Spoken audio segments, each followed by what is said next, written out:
Дами и господа, това е за всички, дето живеят с името на Мбат Салих в устата. Щом се събудят, първо за мен говорят. Щом си легнат, пак моето име повтарят.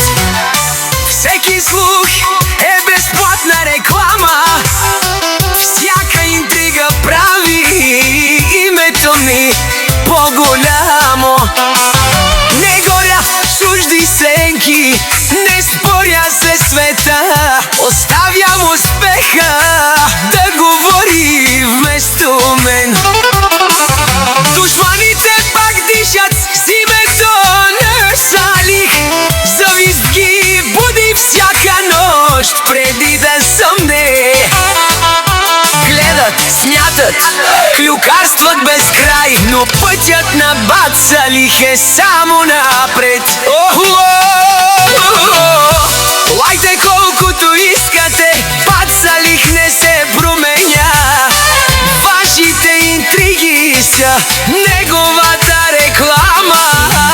Колкото повече мразите, толкова повече блести, защото истинската сила не се доказва с думи. Едни говорят много, други правят история. Едни търсят внимание, Салих оставя следа. Завистта е тежък товар, носете си я сами. Резултатите говорят по-силно от всяка клюка.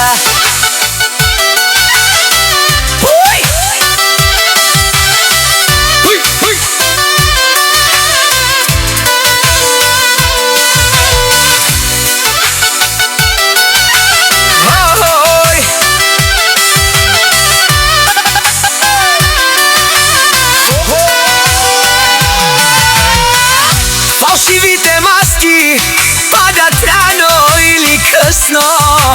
Истината не греши, тя просто остава. Едни живеят за хорското мнение, други оставят име след себе си. Завистта е тежка верига, аз избирам свободата. Лайте, шепнете, измисляйте пак. Не можете да спрете човек с характер и хъс. Докато вие сте заети да гледате назад, Бат Салих вече направи следващата крачка. Запомнете едно: истинските имена не се градят с приказки. Докато душманите измислят нови интриги, името на Бат Салих звучи.